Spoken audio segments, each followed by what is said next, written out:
Now, when you see a lion, you begin to turn on a primitive nervous system. But it doesn't even have to be a lion. You could see your mother-in-law, and it produces the same exact effect. Now, let's go one step further. It doesn't even have to be the physical appearance of your mother-in-law. You can begin to think about certain things and auto-suggest, and you can turn on the stress response just by thought alone. Now, your body is your unconscious mind.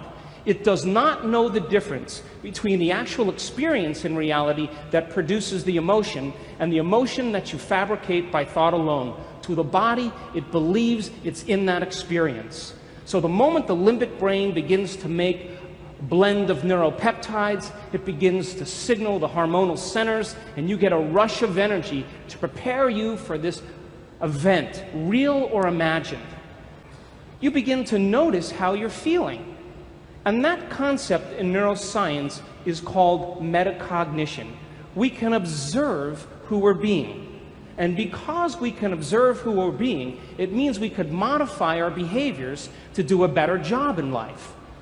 So now the frontal lobe is the seat of your awareness. It's the home of the you and the me.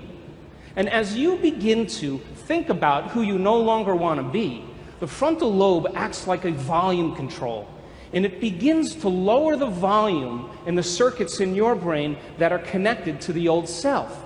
The moment that happens, all of a sudden, you feel compassion. Now, the moment your heart begins to open and you feel compassion, you are teaching your body emotionally to understand what your mind intellectually understood. You see, knowledge is for the mind, but experience is for the body. And when we begin to experience compassion, now we are embodying knowledge. The word is becoming flesh, and the limbic brain makes a new batch of peptides that signals the body, and you begin to literally change your genetic expression because there's new information coming to the gene. And epigenetically, we signal genes from the environment. And you're changing the fabric of you because you're instructing your body chemically to understand what your mind has intellectually and philosophically understood. But it's not enough to do it once. You got to be able to repeat the experience. You got to be able to do it over and over again. You have to do it so many times that you no longer have to think about it.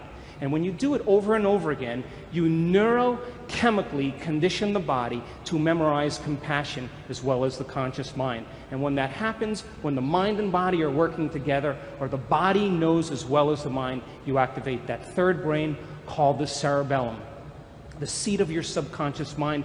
You've practiced it so many times that you know how, but you don't know how you know how. It's automatic. It's second nature. It's easy. It's a habit. It's a skill. It's an automatic behavior. And when you get to this level of memorizing an internal chemical order, a level of innate now, it's so innate in you that it's who you are.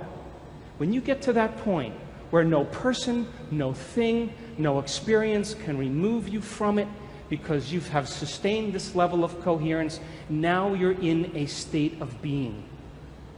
And so the way we transform the world is we transform ourselves. And when we're in that state of being, we give people permission to do the same. Thanks for listening.